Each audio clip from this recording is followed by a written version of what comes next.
Sa ngalan ng Ama, ng Anak at ng Espiritu Santo.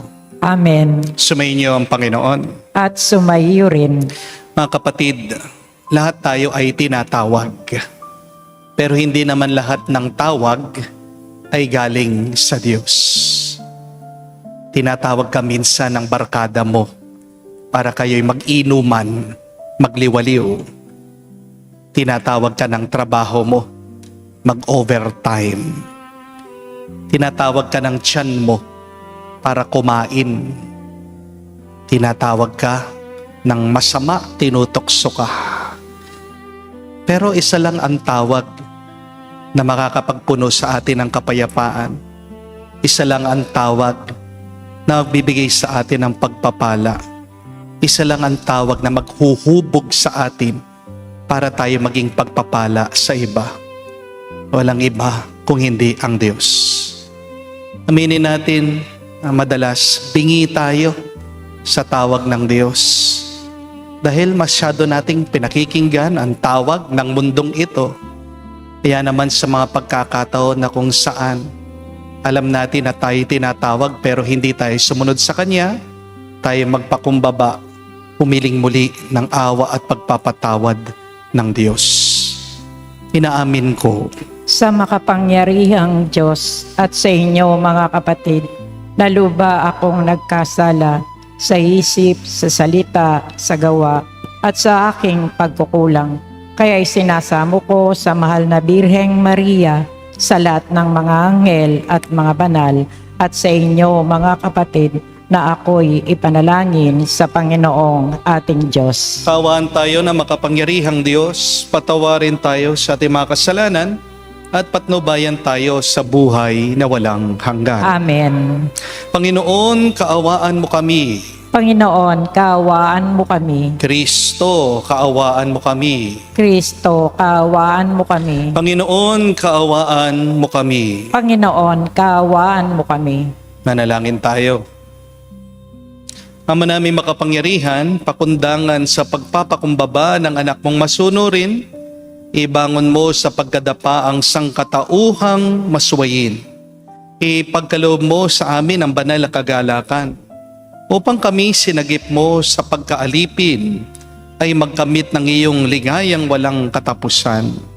Sa pamagitan ni Jesucristo kasama ng Espiritu Santo, magpasawalang hanggan. Amen.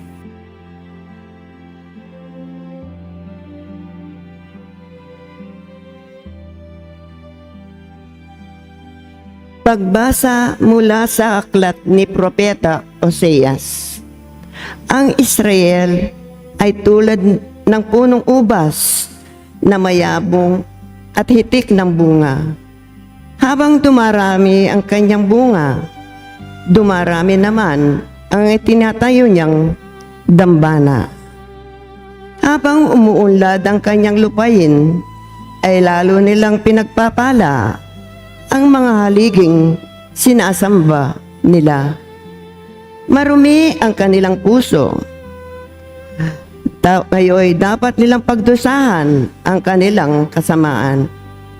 Wawasakin ng Panginoon ang kanilang mga dambana at sisirain ang mga haliging sinasamba nila. Di magtatagal at sasabihin nila, wala kaming hari sapagkat hindi kami natatakot sa Panginoon. At ano ang magagawa para sa amin ng isang hari? Ang hari ng Samaria ay mawawalang parang bula. Wawasakin ang mga dambana sa burol ng Aven na naging dahilan ng pagkakasala ng Israel. Tutubuan ng mga tinik at dawagan ang kanilang mga dambana. Sasabihin nila sa kabundukan, takpan ninyo kami, at sa kaburulan, tabunan ninyo kami. Maghasik kayo ng katwiran, at mag-aani kayo ng pagpapala, bunga ng katapatan ninyo sa akin. Bungkalin ninyo uli ang pinabayaang lupa, sapagkat panahon na upang hanapin ang Panginoon. Lalapit siya sa inyo at pauulanan kayo ng biyaya. Ang salita ng Diyos. Salamat sa Diyos. Hanapin ang puwan lagi, sa harap niya'y manatili. Hanapin ang poon lagi, sa harap niya'y manatili. Siya ay purihin, suubin ng awit, ating papurihan. Ang kahangang mga gawain niya'y dapat na isa-isay. Tayo ay magalak, yamang lahat tayo ay tunay na Kanya. Ang Kanyang pangalan, ang pangalang banal, napakadakila. Lahat ng may nais maglingkod sa puon, dapat na magsaya. Hanapin ang poon lagi, harap niya'y manatili. Siya ay hanapin, ang kanyang lakas ay siyang asahan. Siya ay hanapin upang mamalagi sa kanyang harapan.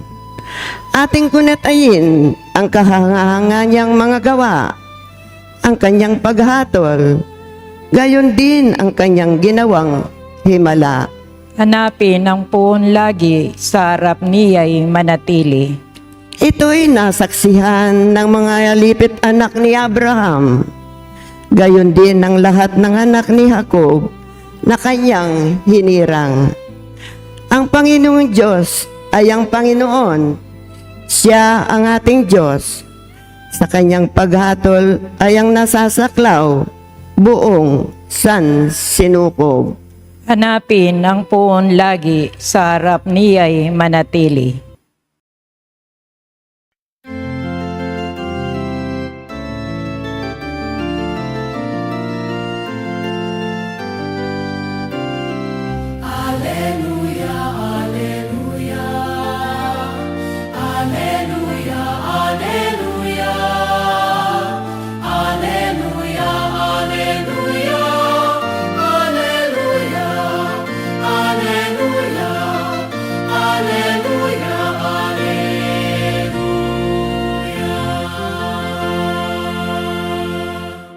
Ang Diyos ay maghahari na, talikdan ang tanang sala, manalig sa balita niya. Aleluya, aleluya. Sumainyo ang Panginoon. At sumayo rin. Ang mabuting balita ng Panginoon ayon kay San Mateo. Papuri sa iyo, Panginoon. Nung panong yun, tinipon ni Jesus ang 12 alagad at binigyan ng kapangyarihang magpalayas ng masamang espiritu at magpagaling ng mga may karamdaman. Ito ang pangalan ng 12 apostol. Si Simon na tinatawag na Pedro, si Andres na kanyang kapatid, sina Santiago at Juan na mga anak ni Zebedeo, sina Felipe at Bartolome, si Tomas at si Mateo na publikano, si Santiago na anak ni Alfeo at si Tadeo, si Simon Makabayan at si Judas Iscariote, ang nagkalulo kay Jesus. Ang 12 ito sinugo ni Jesus at kanyang pinagbilinan. Huwag kayong pupunta sa lugar ng mga hentil o sa alinmang bayan ng mga Samaritano. Sa halip ay hanapin ninyo ang mga nawawalang tupa ng sambayanan ng Israel. Pumayo kayo at ipangaral ninyo na malapit na ang paghahari ng Diyos. Mga kapatid, ang mabuting balita ng ating Panginoon. Pinupuri ka namin, Panginoong Jesucristo. Magandang araw po muli sa inyong lahat. Welcome po sa ating banal na misa.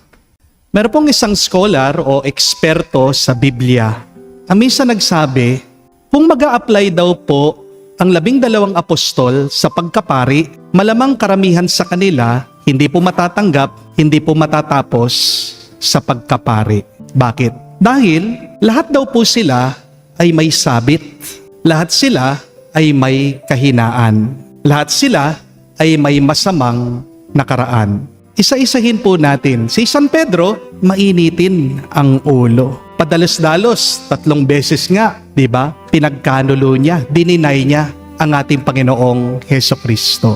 Si San Mateo, isang tax collector, tinuturing traidor ng sarili niyang mga kababayan. Si Simon na makabayan o tinatawag na Zealot, dating revolusyonaryo, handang gumamit ng dahas. Si San Bartolome, prangka, walang preno kapag nagsasalita. Naalala nyo, sinabihan niya ang ating Panginoong Hesukristo, may mabuti bang maaaring manggaling sa Nazareth? Si Santo Tomas, matapang naman, pero mapagduda. Hindi daw siya maniniwala hanggat hindi niya mahawakan ang mga sugat ni Jesus. Sina Santiago at Juan, gustong maupo daw sa kanan, sa kaliwa ni Jesus. Mga ambisyoso. At syempre, sino bang makakalimot kay Judas? Ang taong pinagpalit niya ang kanyang guro, ang kanyang kaibigan, sa iilang kapirasong pera lamang. Kung tutuusin, wala ni isa sa kanila ang may perpektong resume. Pero ang tanong, bakit sila ang pinili ng Diyos? Kung alam ng Diyos ang kanilang mga kahinaan, kung alam ni Jesus ang kanilang mga pagkakamali, kung alam niya hindi naman pala sila perpekto, bakit pa sila ang kanyang pinili? Bakit sila ang sinugo sa mga nawawalang tupa ng Israel? Bakit sila pa ang binigyan ng kapangyarihan, magpagaling sa mga may sakit, magpalayas ng mga demonyo, at ipangaral ang kaharian ng Diyos? Hindi po ba mas maganda sana kung ang pinili ng ating Panginoong Hesukristo, yung mga matatalino? Sana umpisa pa lang pinili ni Jesus yung mga pinakamayaman, pinakabanal, yung mga pinaka-perpekto. Di sana mas mabilis yung naging misyon. Pero iba ang pamamaraan ng Diyos. Ang Diyos hindi po naghahanap ng perpekto. Naghahanap ang Diyos ng mga taong handang magpasakop sa Kanya. I think Jesus did not choose the apostles because they were perfect. Jesus chose them because they were willing. They were obedient. At yan din po ang hinahanap niya sa atin. Wala naman po talagang perpekto sa atin. Pero ang magiging pagkakaiba natin sa ibang makasalanan ay kapag handa tayong sumunod sa Diyos. Ang tanong ay hindi yung perpekto ka ba? Ang tanong ay, handa ka bang sumunod sa Diyos? Handa ka bang magpatawad kahit na mahirap at masakit? Handa ka bang magmahal kahit na paulit-ulit kang sinasaktan? Handa ka bang magsisi at magbago? Handa ka bang maglingkod kahit na walang gantimpala? Kahit na walang recognition? Kahit na walang pumapalakpak sa'yo? Handa ka bang gawin mo ang tama kahit na ang lahat pinipili ang mali? Mga kapatid, mas gusto po ng Diyos yung pusong masunurin kesa sa isang utak na napakatalino nga, pagkatigas-tigas naman ng ulo. Hindi po ba? Kaya nga po sa Biblia, hindi naman sinabi ng Diyos kay David, magaling ka, kaya ikaw ang pinili ko. Hindi rin naman sinabi ni Yahweh kay Moises, magaling ka magsalita, kaya ikaw ang sinugo ko.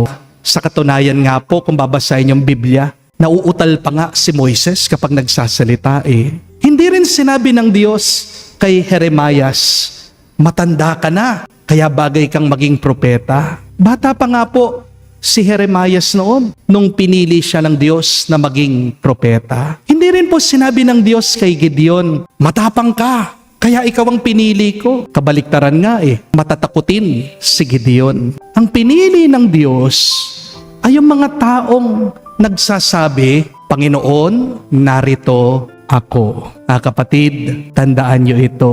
God is not looking for your ability. God is looking for your availability. Pwede ka ba? Maaari ka ba? Available ka ba? Hindi hinahanap ng Diyos yung galing mo. Hinahanap ng Diyos kung pwede ka ba niyang gamitin. Dahil ang kakayahan, ang talino, ang galing, kayang ibigay ng Diyos sa iyo yan. Amen? Pero kung hindi ka naman papayag na hawakan ka ng Diyos, walang kwenta, walang halaga. Ang pusong masunurin, ikaw lang ang makakapagbigay niyan sa Diyos. Amen? Kaya kahit na gaano ka kagaling, kung hindi ka marunong sumunod, maaari mong gamitin ang galing mo para makapanakit ka ng kapwa mo. Pagkatali-talino mo man, kung hindi ka naman masunurin sa Diyos, maaari mong gamitin yung iyong isip, yung iyong talino para manloko ka, mag-scam ka, magbudol ka ng ibang tao. Di po ba? Pagkayaman-yaman mo man, kung hindi ka naman masunurin sa Diyos, maaari mong gamitin ang pera mo para mang-abuso. Pagkaganda-ganda mo man, pagkagwapo-gwapo mo man, kung wala kang pagsunod sa Diyos, maaari mong gamitin yung kagandahan mo, kagwapuhan mo para magtukso ng iba o para magyabang ka lang. Napaka-impluwensya mo man. Kung hindi ka sumusunod sa Diyos, maaari mong iligaw ang napakaraming tao. Listen to this. Remember this. Character is always greater than charisma. Obedience is always greater than talent. At ang pinaka magandang balita po, kung nagamit ng Diyos sila Pedro, Tomas, Mateo, at sila'y naging apostol kahit na marami silang kasalanan, panghihina, may pag-asa din tayo. Kung meron kang nakaraan, hindi yan hadlang. Kung marami ka man pagkakamali, hindi yan katapusan. Kung maraming nagsasabi sa iyo, hindi ka karapat-dapat, hindi yun ang huling salita. Tandaan niyo po ito, God does not call the qualified, but God always qualifies the called. Hindi pinipili ng Diyos yung mga handa na. Inihahanda ng Diyos ang mga pinipili niya. Kung susunod ka sa Diyos, makakaranas ka ng napakaraming pagpapala at himala sa buhay mo. Kaya nga tandaan niyo po, balikan niyo ang Biblia. Nung sumunod si Noah sa Diyos, nung gumawa siya ng pagkalaki-laking bangka, wala pa naman tubig. Sinong naligtas sa baha? Diba? Si Noah at ang kanyang pamilya. Nung sumunod si Abraham sa Diyos, hindi lang siya nagkaroon ng anak, umami pa yung lahi niya. Nung sumunod si Pedro kay Jesus, pinigay ng ating Panginoon ang susi ng langit sa kanya. At nang sumunod ang ating mahal na ina, si Maria, sa kagustuhan ng Diyos, isinilang ang Mesiyas, ang ating Panginoong Jesucristo, para maligtas tayo sa ating mga kasalanan. Tingnan nyo na po mga kapatid, sa bawat pagkakataon, ang pagsunod sa Diyos ay nagiging daan ng himala. Kaya huwag ka magtataka, bakit walang milagro sa buhay mo? Baka naman wala kang ibang sinusundan kung hindi yung gusto mo. Hindi po ba? Tanungin mong yung sarili, sino bang sinusundan mo? Ang Diyos o yung gusto mo lang? Be honest. Who are you really following? Are you really following God? Or are you just following your own desires?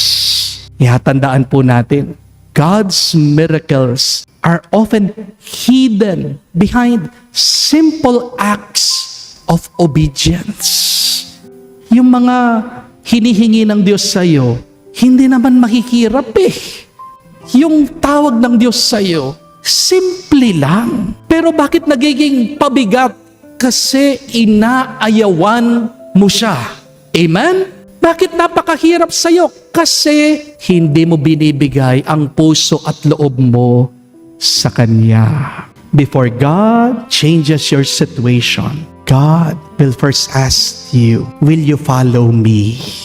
Bago man magbago yung sitwasyon mo, ang unang-unang mahalaga ay sumusunod ka ba sa Kanya? Alam ko po, marami sa inyo, mga araw-araw na nagsisimba sa ating online mass, pagkadami-dami ng problema. Amen? Ayaw niyo pa sumagot. Alam ko, hindi nyo kailangan sabihin sa akin. Marami sa inyo lubog sa utang. Amen? Marami sa inyo may sakit. Marami po nanonood, nagsisimba, na-stroke, na-paralyze. Meron na rin po hirap na hirap, sumusuko na dahil nagkikimo, nagdadialysis.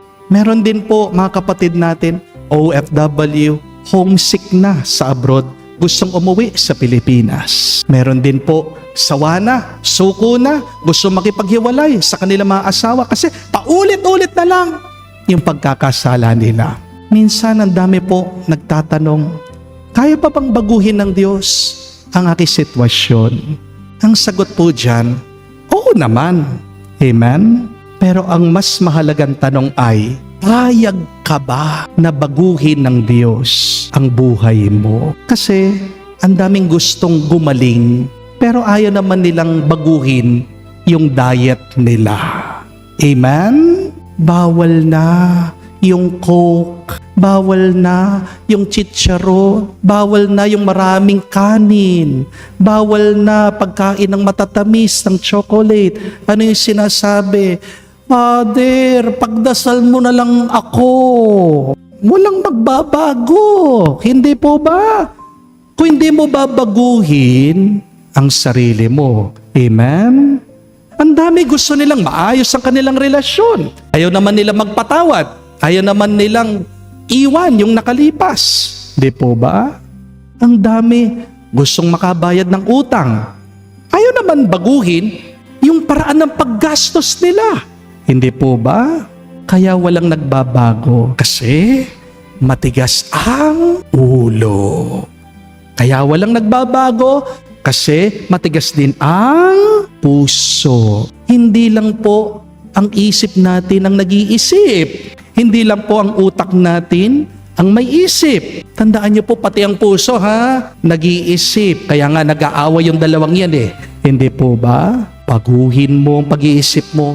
Baguhin mo ang pag-iisip ng puso mo. Ituon mo sa Diyos. Magbabago ang sitwasyon mo. Magiging mas mabuti, magiging mas maganda. Amen?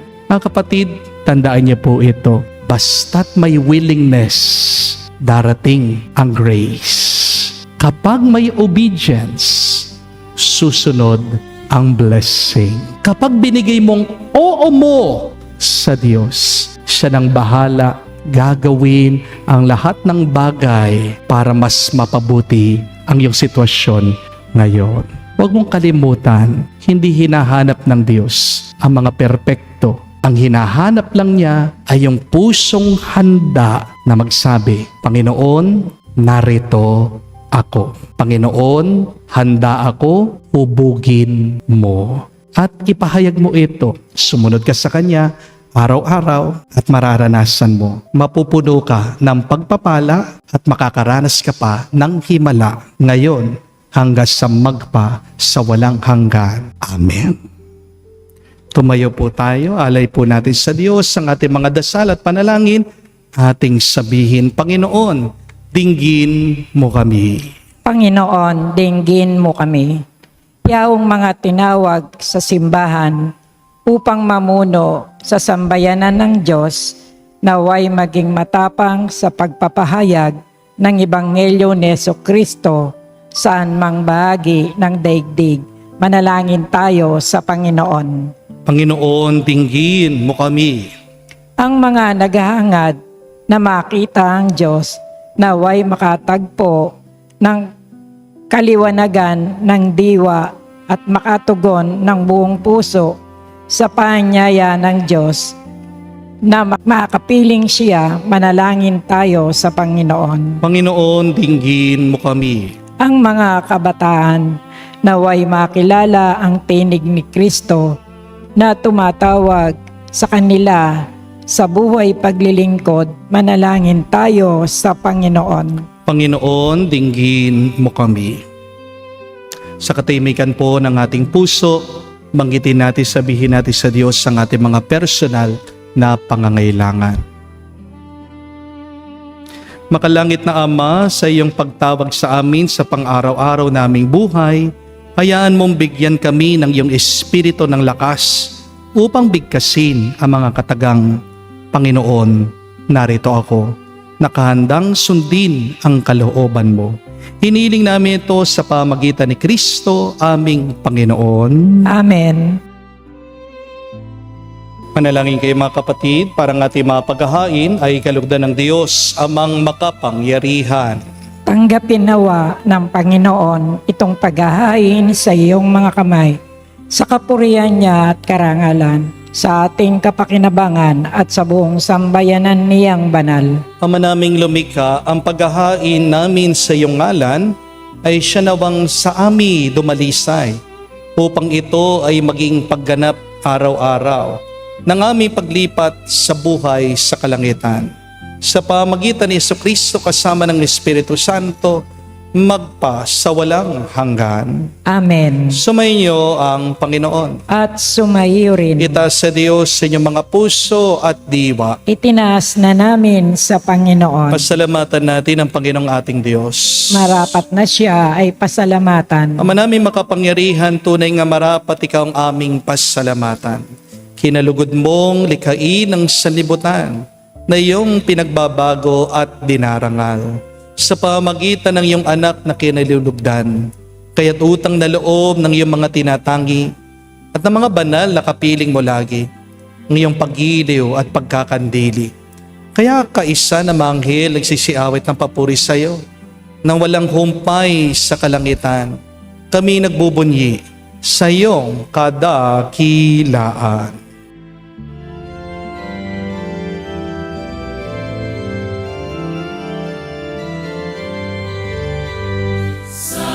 Santo, Santo, Panginoong Diyos ng mga hukbo, napupuno ang langit at lupa ng kadakilaan mo.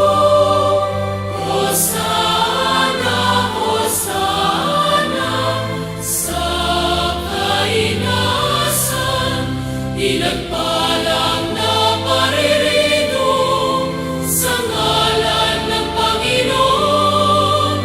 Hosana, Hosana, sa kainasan.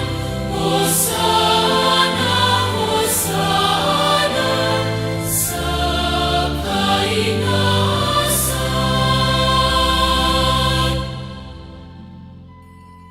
Ama naming banal, ikaw ang bukal ng tanang kabanalan. Kaya't sa pamagitan ng iyong Espiritu, gawin mong banal ang mga kaloob na ito, upang para sa amin maging katawan at dugo ng aming Panginoong Jesucristo. Bago niya pinagtiis ang kusang loob na maging handog, hinawakan niyang tinapay, pinasalamatan kanya. Pinaghati-hati niya iyon, inabot sa kanyang malagad at sinabi, "Tanggapin ninyong lahat ito at kanin. Itong aking katawan na ihahandog para sa inyo."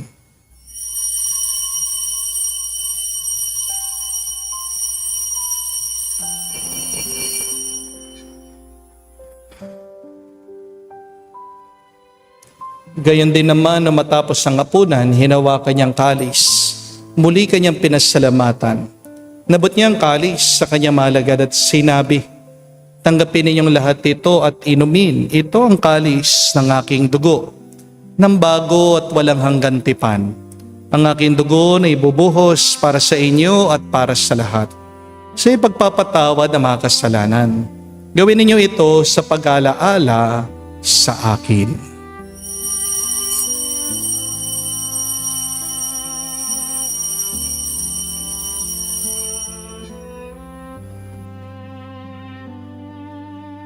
Ang misteryo ng pananampalataya.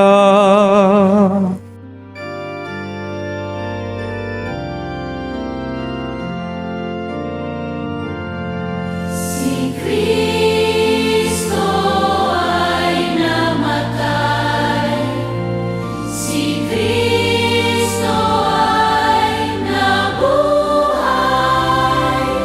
si Kristo ay babalik sa wakas.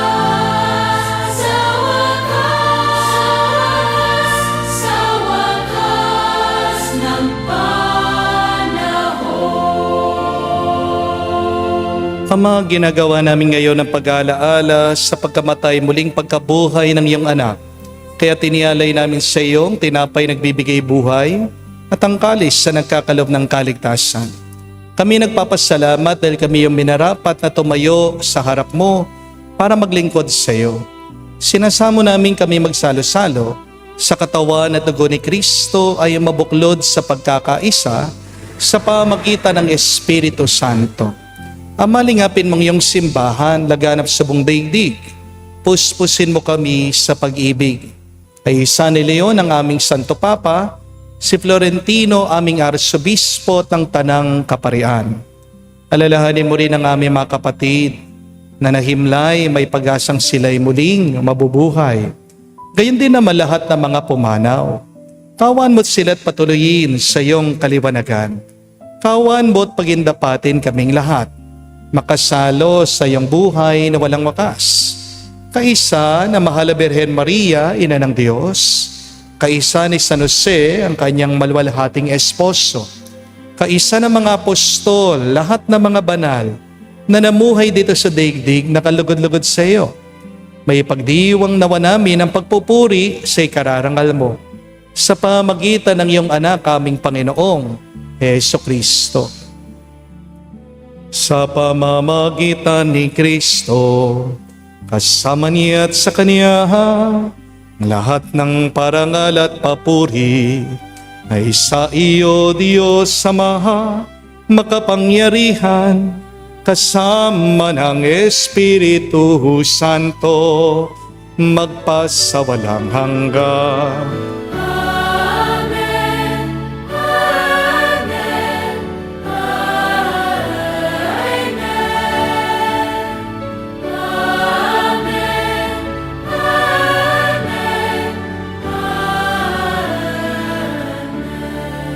Sa nakagaling na utos sa turo ni Jesus sa Panginoon natin na Diyos, ipahayag natin ang lakas, loob.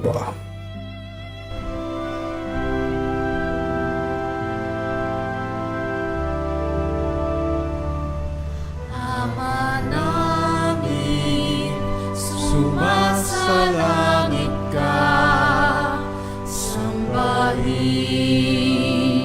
ang ngalan mo, mapasa amin ang kaharian mo, sundin ang loob mo dito sa lupa, para nang sa langit. Bigyan mo kami ngayon ng aming kakanin sa araw-araw, at patawarin mo kami sa aming mga sala, para ng pagpapatawad namin sa nagkakasala sa amin. At huwag mo kami ipahintulot sa tukso, at iadya mo kami sa lahat ng masama. Hiniling namin kami, Adya, sa lahat ng masama, pagkalooban ng kapayapaan araw-araw, ligtas sa kasalanan, ilayo sa lahat ng kapahamakan, samantalang aming pinanabikan ang dakilang araw na pagpapahayag ng tagapagligtas sa aming si Jesucristo. Sapagkat iyo ang kaharian at ang kapangyarihan at ang kapurihan magpakailanman. Amen. Panginoong Jesucristo, sinabi mo sa mga apostol, kapayapaan ang iniiwan ko sa inyo, ang aking kapayapaan binibigay ko sa inyo. Tunghayan mo ang aming pananampalataya at huwag ang aming pagkakasala. Pagkalooban mo kami ng kapayapaan at pagkakaisa ayon sa iyong kalooban, kasama ng Espiritu Santo, magpa sa walang hanggan. Amen. Kapayapaan ng Panginoon ay laging sumainyo. At sumaiyo rin. Magbigayan po tayo ngayon ng kapayapaan sa bawat isa. Peace with you po. Kapayapaan po sa inyong lahat.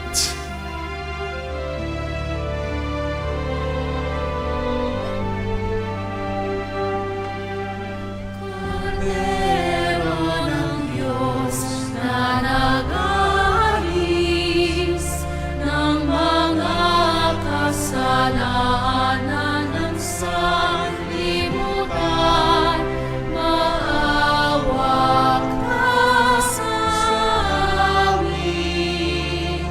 Maawa ka sa amin. Kordero ng Diyos na nag-aalis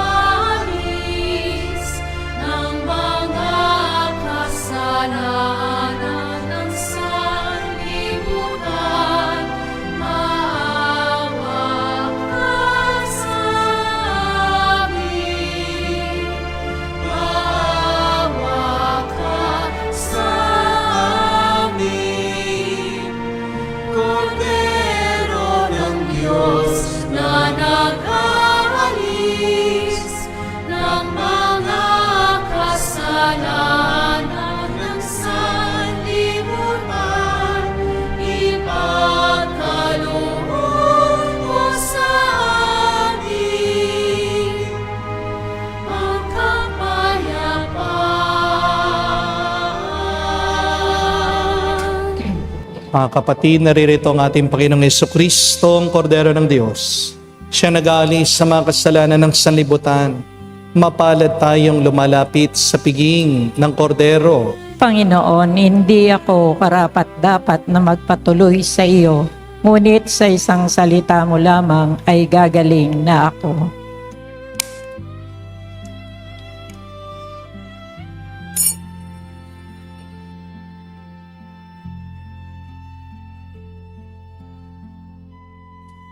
Manalangin tayo.